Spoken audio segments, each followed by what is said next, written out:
President Reagan has now set in motion a program of research and development for futuristic weapons to defend this country from incoming nuclear missiles. With today's signing of a national security directive, Mr. Reagan confirmed the long-range research he proposed Wednesday night.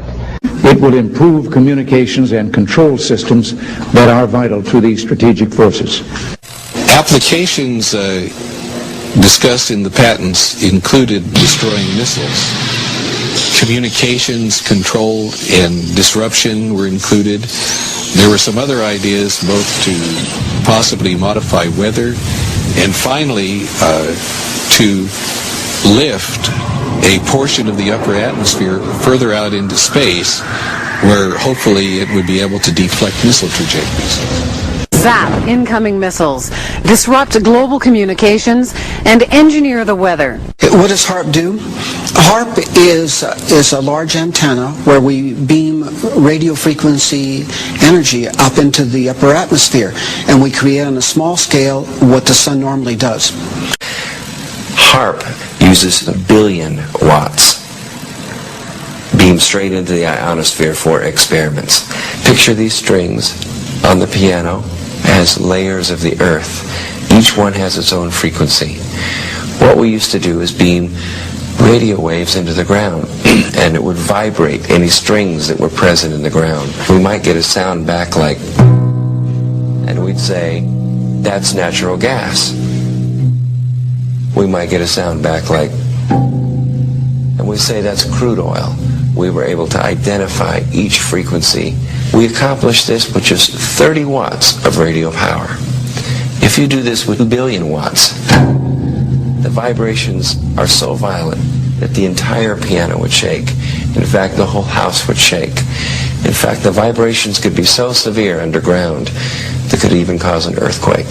Los Angeles Times on April 21st, you said that you told the Associated Press that the American government has created weather tampering techniques so that the New World Order will be able to starve millions of Americans and control the rest.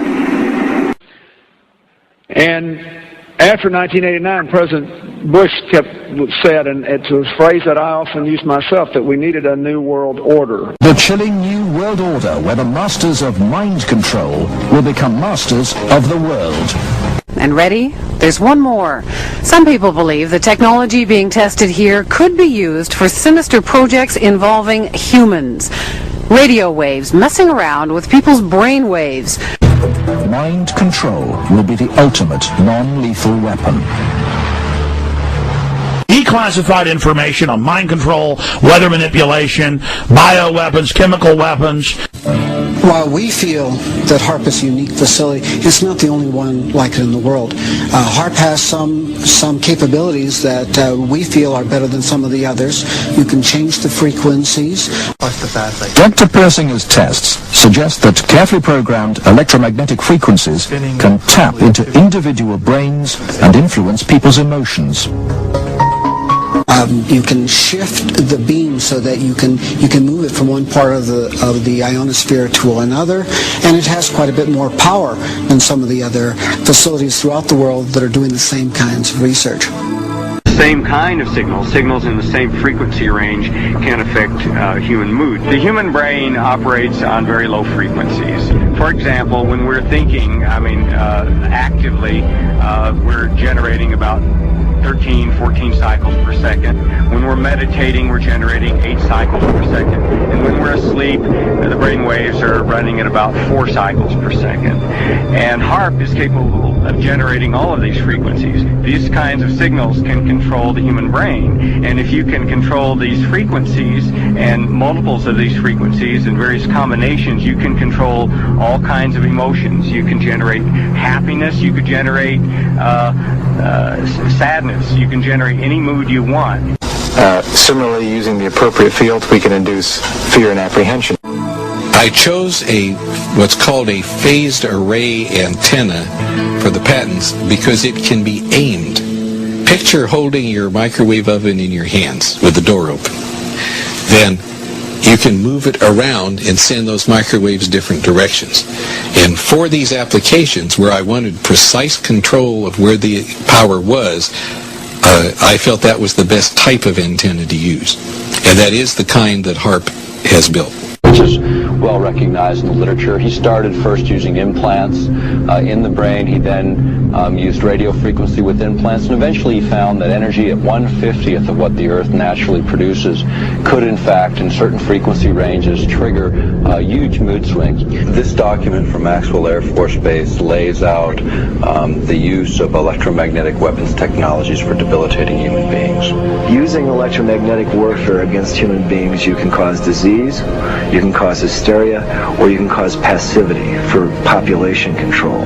The cognitive processes of the human brain are really quite simple.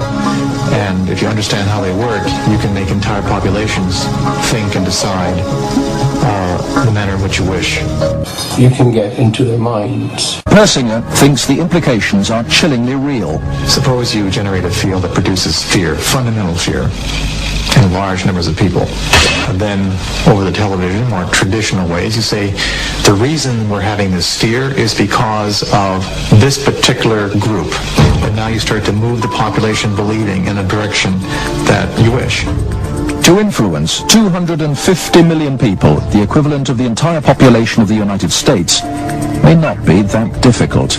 According to Dr. Persinger, we already have the technology, satellites and television and radio transmitters.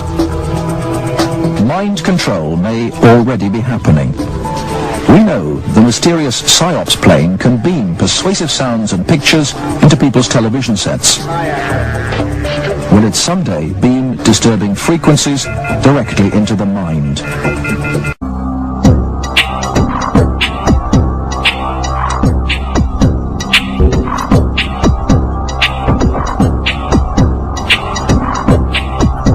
Psychological warriors are bringing cutting-edge technology to a more insidious weapon: propaganda. We're moving toward the third wave modes of warfare, which apply information, knowledge, intelligence, strategy, deception, media, the use of the media for managing the perception There are certain cities that now have required all the new towers that are being built to be disguised. Andrew Messing is the president of Larson Camouflage, a company that builds cell phone towers in a wide variety of disguises, from palm trees to water towers to flagpoles. This is one of our saguaro cacti that's going up to the Phoenix area, and the antennas are concealed inside. They're extremely realistic. People drive by them all the time and they think they're real cacti. Cell antennas are also being hidden inside all kinds of architecture, like clock towers and fake chimneys. Any cell phone, yours included, can be pinpointed, even if you never make a call. Cell phone users beware, Big Brother may be listening. The Federal Bureau of Investigation can now hear everything you say, even when the cell phone is turned off. I know it sounds kind of out there, but using your phone's tracking device, authorities can now activate the microphone inside the dreaded thing, allowing them to eavesdrop on you and your conversations. We can go one stage further if you like. We can put them inside the brain.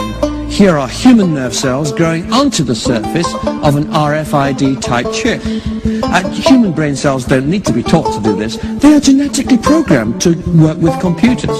In fact, they love computers. Here's an example. Here is a chip. There's the chip. You put the brain tissue on and it organizes itself. The brain cells work their way in and they start communicating with each other and with the brain of the PC. Could you ever really put enough electrodes into the brain to understand these signals in a meaningful way? In your time, no. In my time, yes. You begin to lose your individuality. You will be evolving into a rather different social entity.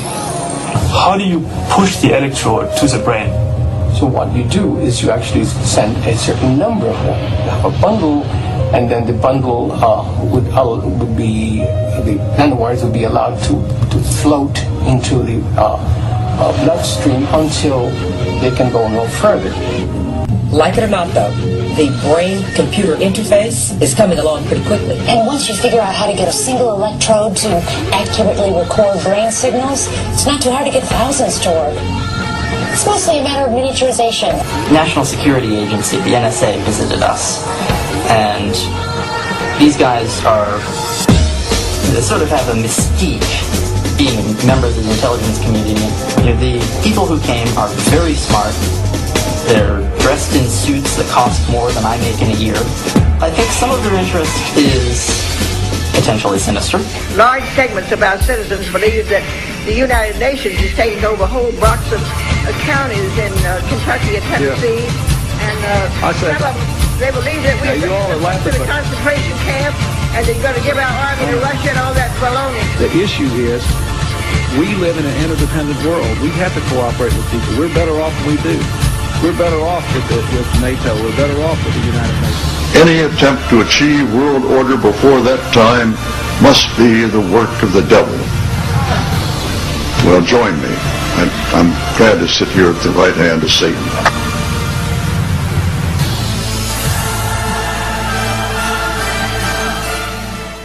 About some of the technology that you're developing to fight the war on terror, specifically directed energy and high-powered microwave technology. When do you envision that you can weaponize that type of technology? Goodness, it is in, for the most part, the kinds of things you're talking about are in varying early stages. Do you have anything you'd add? I don't think I would add much. I think they are in early stages and probably not ready for employment at this point. In the normal order of things, when you invest in research and development and begin a developmental project, you don't have any intention or expectations that one would use it. On the other hand, the real world intervenes from time to time, and you reach in there and take something out that is still in a developmental stage, and you might use it. So your question's not answerable. Its designers say it can deter attackers without killing them. The age of the ray gun has arrived, and I'm about to step into the line of fire. The active denial system is a long-range, non-lethal weapon. It uses a beam of millimeter wave energy against the target. It causes such discomfort that you have to move away. It does not matter how big or small you are. The results are the same. In response to this need, the Active Denial System Advanced Concept Technology Demonstration has built the first non-lethal counter-personnel directed energy weapon. It all sounds great, but what does this rather harmless-looking weapon actually do? Does it really have the power to neutralize a threat? ADS uses a directed beam of millimeter wave energy that penetrates about 1/64 of an inch into the adversary's skin. The adversary instinctively flees. On my mark. Mark. Copy. 5, 4, 3, 2, 1. It's amazing. I didn't hear anything. I didn't see it. It comes out of nowhere. It's shocking, and it feels like an intense sunburn.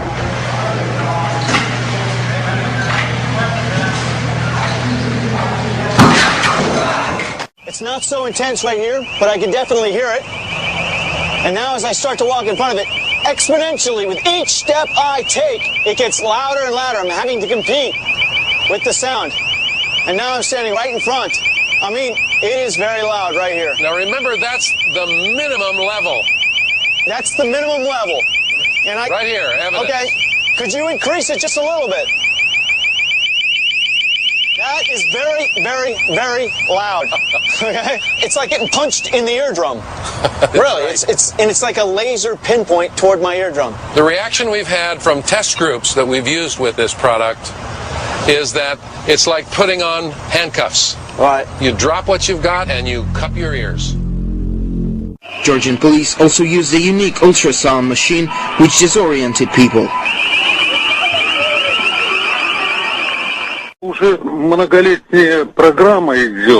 It's due to the U.S. training program given to Georgian riot police that they managed to do what they did.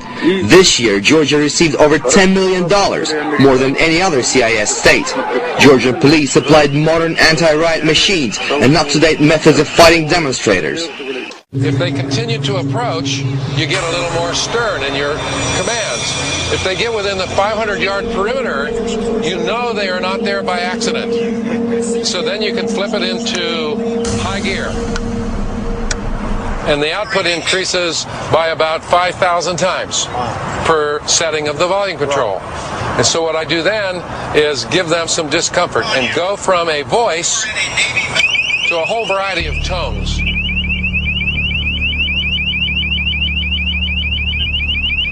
And so again, it's like having bullets where you have a volume control. But in the future, every square inch of every city will be alive with intelligence. Because every street and every building will have a network of microcomputers built right into them. Dr. Chris Piester calls it smart dust. A smart dust particle or mote is a wireless sensor with sensing, computation, communication, and power in one package. Tiny specks of computer smart dust will form a vast invisible network that can help manage the infrastructure of even the largest city. But there are chemtrails everywhere all the time. Correct, and they could have other chemicals in it, but one key that what I'm calling the smart dust, where smart dust is a very, very small particle at nano size that has a specific function. This looks like, if you look at certain times of the day and you see dust, but it's not dust, it's like an iridescent glitter. Smart cities in the future will take this low power, inexpensive, small technology and basically distribute it everywhere. These tiny computers record information about their surroundings, information they can send to other computers. To deploy this technology by connecting it to a vast array of sensors, billions, trillions of sensors such as sight, hearing, taste, touch, and smell. But even going further to non-biological sensors, sensors, for example, monitoring the forests, sensors monitoring the oceans, sensors monitoring people, animals, organizations, homes, cars, and to stream this vast amount of data in real time or near real time to a global brain. They can extract patterns, large-scale invariant patterns from the sensory overload and to act and respond to this data. When this biplane is on the prowl, trust me, you are being watched. During the invasion of Iraq, just one experimental Global Hawk targeted 40% of all of the armor in Iraq. This, despite flying only 3% of the total missions. In all, thousands of images from Global Hawk played a key role in targeting Iraqi air defenses.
the First Lady of the United States, Hillary Rodham Clinton.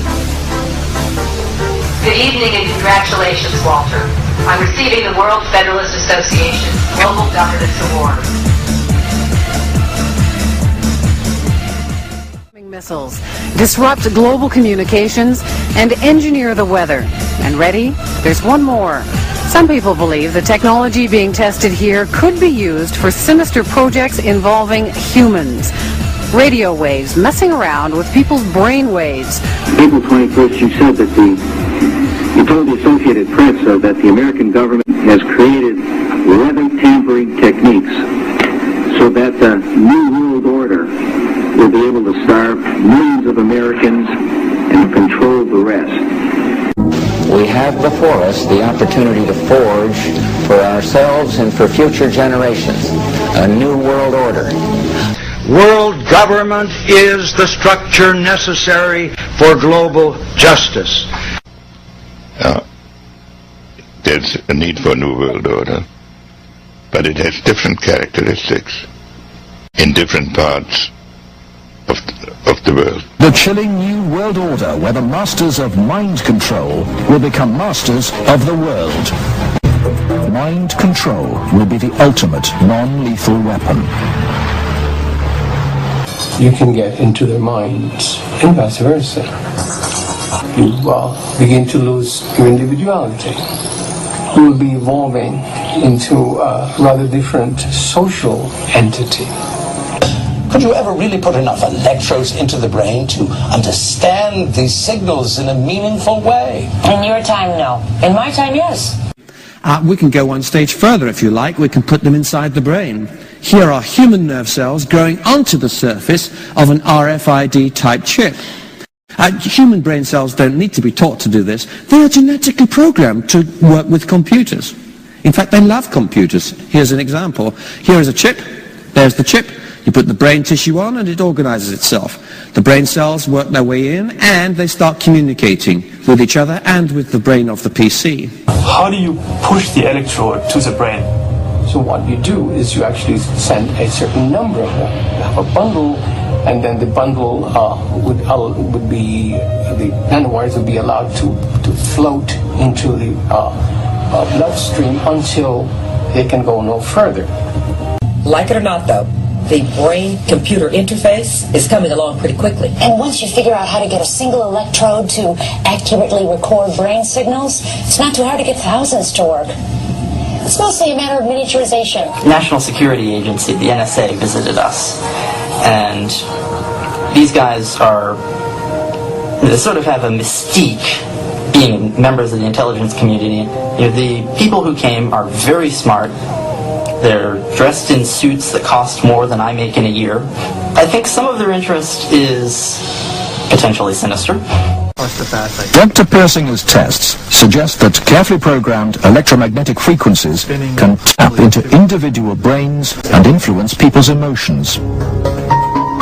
The cognitive processes of the human brain are really quite simple. And if you understand how they work, you can make entire populations think and decide the manner in which you wish. Similarly, using the appropriate fields, we can induce fear and apprehension. It's such a wide tapestry of social engineering, biological engineering, guinea pig testing going on against all of us, psychological, chemical in nature, genetic. Psychological warriors are bringing cutting-edge technology to a more insidious weapon: propaganda. We're moving toward third-wave modes of warfare, which apply information, knowledge, intelligence, strategy, deception, media, the use of the media for managing the perception of... Persinger thinks the implications are chillingly real. Suppose you generate a field that produces fear, fundamental fear, in large numbers of people. Then, over the television, more traditional ways, you say, the reason we're having this fear is because of this particular group. And now you start to move the population believing in a direction that you wish. To influence 250 million people, the equivalent of the entire population of the United States, may not be that difficult. According to Dr. Persinger, we already have the technology, satellites and television and radio transmitters. Mind control may already be happening. We know the mysterious PSYOPS plane can beam persuasive sounds and pictures into people's television sets. Will it someday beam disturbing frequencies directly into the mind? It turns out until 9 years ago, the government had the right under U.S. law to conduct secret testing on the American public under specific conditions. Only a public outcry repealed part of that law with some exceptions. Maybe we were a biological experiment of some kind.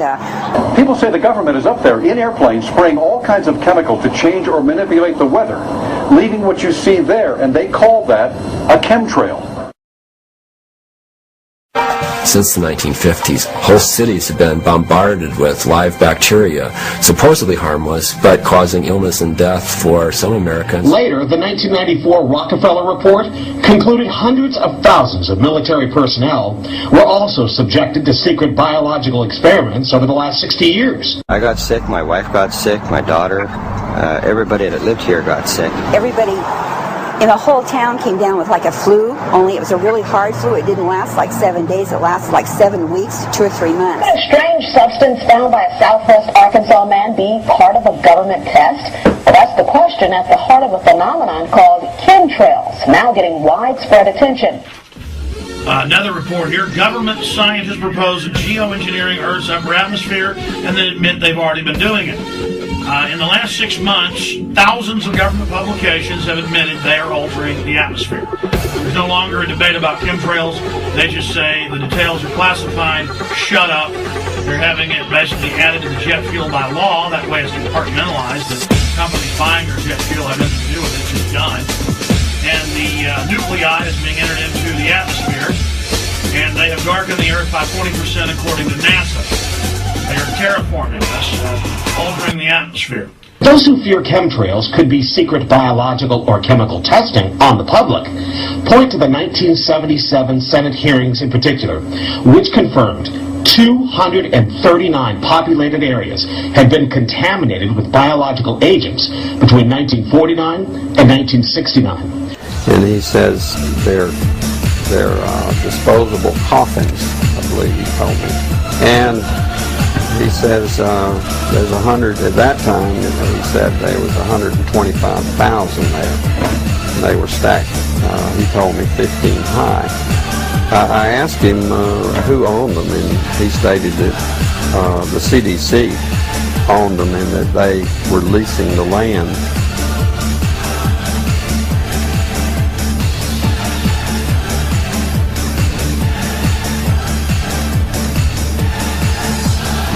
Nichols snapped several photos of the strange clouds from his home in Stamps, Arkansas. They begin as normal contrails from a jet engine, but do not fade away like a normal contrail. Soon after, he saw particles in the air. Because we'd see it drop to the ground in a haze. Nichols then noticed the material collecting on the ground. KSLA News 12 had the sample tested at a lab. The results? A high level of barium, 6.8 parts per million, more than 3 times the toxic level set by the EPA. KSLA News 12 discovered chemtrails are even mentioned by name in the initial draft of House Bill 2977 back in 2001 under the Space Preservation Act.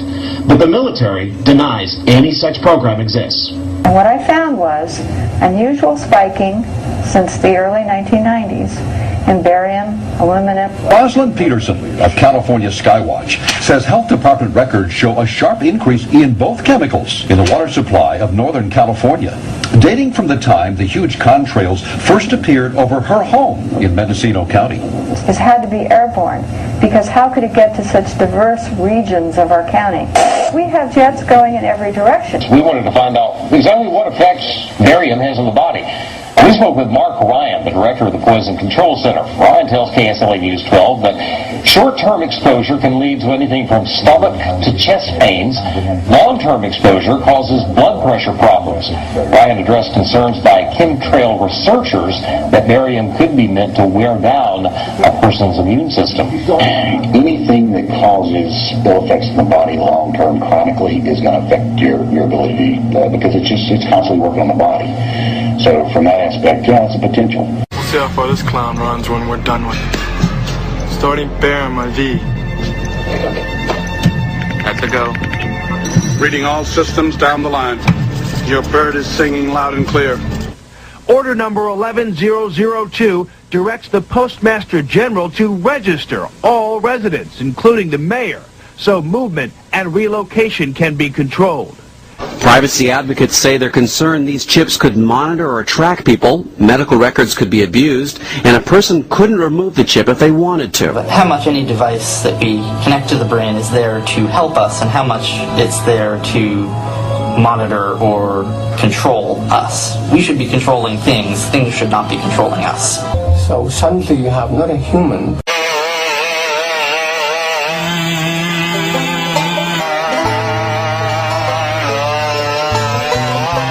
The FEMA plans to imprison American citizens have generated a lot of interest around the country in locating the potential prison camps throughout the country. First, we Americans are going to have to yield up some of our sovereignty. That's going to be, to many, a bitter pill.